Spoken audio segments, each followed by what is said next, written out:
Imagine a mistake so expensive that it doesn't just bankrupt a company. It doesn't just crash a stock market. Imagine a mistake so catastrophic that it deletes an entire country from the map. We aren't talking about a war. We aren't talking about a plague.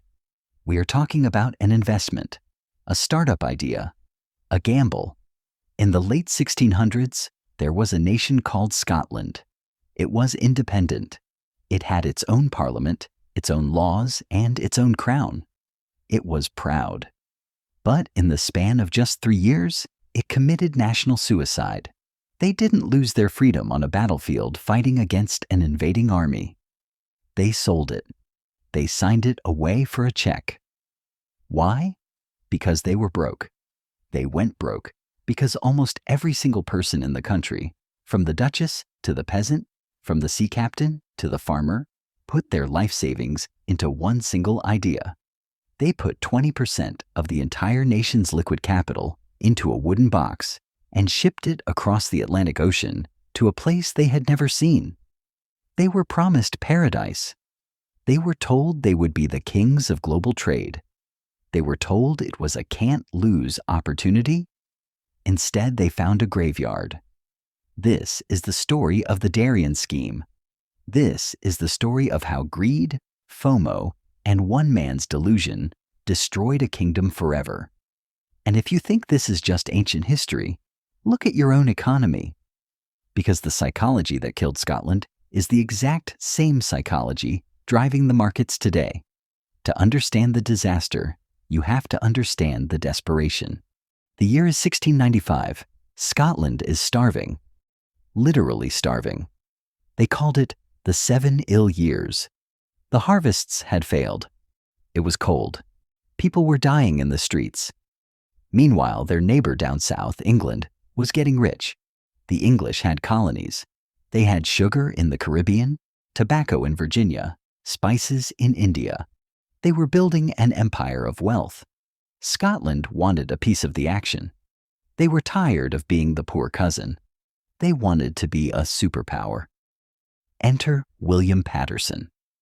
William Paterson wasn't a fool. In fact, he was a genius. He was the man who founded the Bank of England. He understood money better than anyone in Europe. And he had a plan, a vision. He looked at a map of the world and he pointed to a tiny sliver of land in Central America, the Isthmus of Panama. He said, "Look at this. This is the door of the seas." His logic was sound. If you could build a colony there, you could control trade between the Atlantic and the Pacific. You could save ships thousands of miles of travel around the dangerous tip of South America. Whoever controlled Panama would hold the keys to the universe. They would be the toll booth operators of the global economy. Paterson called it New Caledonia. He sold it as a utopia. He wrote pamphlets claiming the soil was so fertile, you didn't even have to farm it. Crops just sprang from the ground. He said the natives were friendly. He said there were rivers filled with gold dust. He ignored one small detail. He had never actually been there. He had never set foot in the jungle. He had never felt the humidity.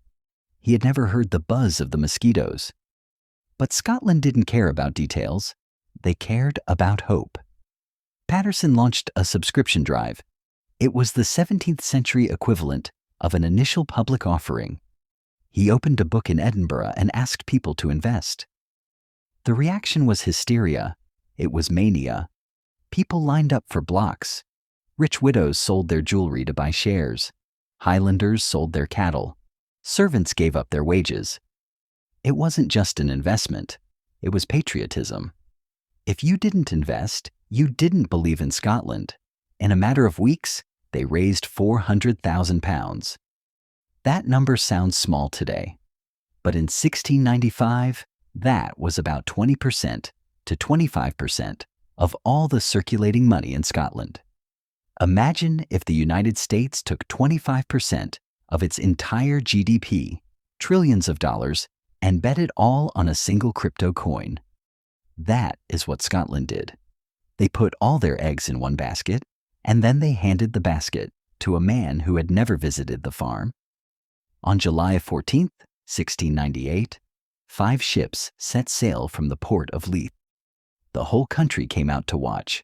There were flags waving, cannons firing, people crying tears of joy. On board were 1,200 settlers. They weren't soldiers or survivalists. They were merchants, clerks, and officers' sons. They brought wigs, heavy wool coats, and thousands of English Bibles. They brought crates of combs and mirrors to trade with the natives. They thought they were going on a business trip. The voyage took 3 months. It was brutal. By the time they spotted land, dozens were already dead from dysentery. But on November 2nd, they dropped anchor in Darien. They looked at the beach. It was beautiful. Palm trees, white sand, blue water. They named their new capital New Edinburgh. They started to build a fort. They planted their flag. They wrote letters home saying, "We have arrived. We are rich." Then the reality set in. William Patterson had described a paradise. He forgot to mention it was a swamp. There was no gold. There was no fertile soil. Just thick, impenetrable jungle mud. And the natives? They didn't want combs. They didn't want heavy wool coats. It was 90 degrees with 100% humidity. Why would they trade gold for wool? The settlers had brought a cargo of useless junk. They had no way to buy food. But the real killer wasn't the economy. It was the biology. Mosquitoes. Millions of them. The settlers started falling ill. Malaria. Yellow fever. It starts with a headache, then the shivering, then the black vomit. Men who were healthy in the morning were dead by sunset. They were dying at a rate of 10, 15, sometimes 20 a day. They couldn't dig graves fast enough. The bodies were piling up in the mud outside the fort. The smell of death hung over the colony. William Patterson, the man with the plan, watched his own wife die. Then he fell sick. He spent weeks in a delirium, watching his dream turn into a horror movie. The settlers began to starve. They were eating monkeys, wild birds, eventually boiling their leather boots for soup. And where was the help? This brings us to the villain of the story, King William of England. Technically, he was the King of Scotland too, but he didn't want Scotland to succeed. He didn't want competition for his English colonies. So, he issued a secret order to all English colonies in Jamaica and America. Do not help them. He placed an embargo on his own subjects. When Scottish ships sailed to Jamaica begging for food or water, they were turned away at cannon point. The settlers were isolated, starving, dying of fever, abandoned by their king. After 8 months, the 1,200 settlers were reduced to a skeleton crew of walking ghosts. They gave up. In June 1699, they abandoned New Edinburgh. They limped onto the remaining ships and fled. Out of 1,200 who left Scotland, only 300 survived the journey home. They had failed. The money was gone. But here is the twist. Here is the part that makes this a tragedy and not just a failure. Communication in the 1600s was slow. There was no Twitter. There was no email. While the survivors were fleeing the colony, a second fleet was leaving Scotland. Back home, they didn't know it had failed. They thought everything was going great. They had sent another 1,000 settlers, another 4 ships, more money. This second wave arrived in Darien a few months later. They expected a bustling city. They expected a port filled with merchant ships. Instead, they found a ghost town. The huts were burned. The fort was overgrown with vines. The graves were open. It was silent. They were confused. Had they come to the wrong place? Then they saw the Spanish ships on the horizon. Spain claimed this land. And they had been watching. They saw the first group leave, and they decided to finish the job. The Spanish army marched through the jungle. They surrounded the weak, terrified Scottish reinforcements. It was a slaughter. The Scots held out for a month, trapped in their rotting fort, drinking muddy water, dying of fever, while Spanish cannonballs smashed through the wooden walls.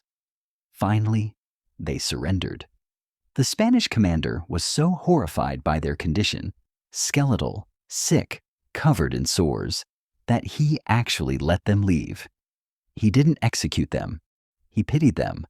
The Darien Scheme was over. Over 2,000 Scots had died. But the real death toll was financial. When the news finally reached Edinburgh, the country went into shock. Imagine waking up and finding out that your bank account is zero. Your pension is zero. Your stock portfolio is zero. The Company of Scotland, the entity that held all the money, was bankrupt. Families were ruined overnight. The richest nobles in the land were suddenly paupers.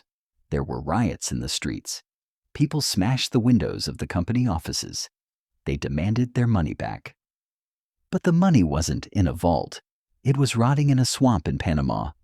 It was gone. Scotland was on its knees. They had no capital to restart. Their trade was dead. Their population was furious. And down in London, the English wolves were watching. They saw their opportunity. England had been trying to unite with Scotland for years. They wanted to absorb their northern neighbor to secure the island. Scotland had always said no. They cherished their independence. They had fought wars for centuries to keep it. But now Scotland was desperate. The English politicians made an offer, a buyout. It was called the equivalent. It was a bribe. England offered to pay Scotland a lump sum of £398,000. And what was that number? It was the exact amount of money Scotland had lost in the Darien Scheme, plus a little interest. The deal was simple. We will pay off your debts. We will make your investors whole. We will save you from financial ruin. But in exchange, you must dissolve your parliament. You must dissolve your crown. You must become part of Great Britain. The Scottish people hated it. They called the politicians who signed the deal a parcel of rogues. They burned the treaty in the streets. But the nobles, the ones who had lost everything in Darien, they took the check. They chose solvency over sovereignty. On May 1st, 1707, the Act of Union was passed. The Kingdom of Scotland ceased to exist. The map was redrawn. And it all happened because of a bad investment. We like to think that nations fall because of grand battles. We think of Sparta or Rome or Troy. We think of heroes and villains and swords. But Scotland didn't fall by the sword. It fell because it bought the hype. It fell because it let greed blind it to reality. It fell because it trusted a man who promised easy wealth in a land he didn't understand. There is a lesson here for us. Look at the markets today. Look at the next big thing. Look at the promises of easy money, of new paradigms, of technologies that will change the world overnight. Are they real? Or are they just another New Caledonia? Are we building castles in the sky? Or are we building forts in a swamp? Because the line between a visionary and a fool is very thin, and usually you don't know which one you are following until you are standing in the mud, watching your life savings sail away. The Darien Scheme serves as a brutal reminder. Nature doesn't care about your business plan. The market doesn't care about your dreams. And if you bet the house on a miracle, be prepared to lose the roof over your head. Scotland eventually recovered. It became a powerhouse of the British Empire. Its engineers and thinkers built the modern world. But the scar remains. A reminder that the most dangerous thing a nation or a person can do is believe that they are too smart to fail. If you want to know what happened to the men who sold Scotland or the other financial disasters that shaped our world, make sure you are subscribed. We are building a library of ruin. Don't be the one who didn't see the crash coming. I'll see you in the next collapse.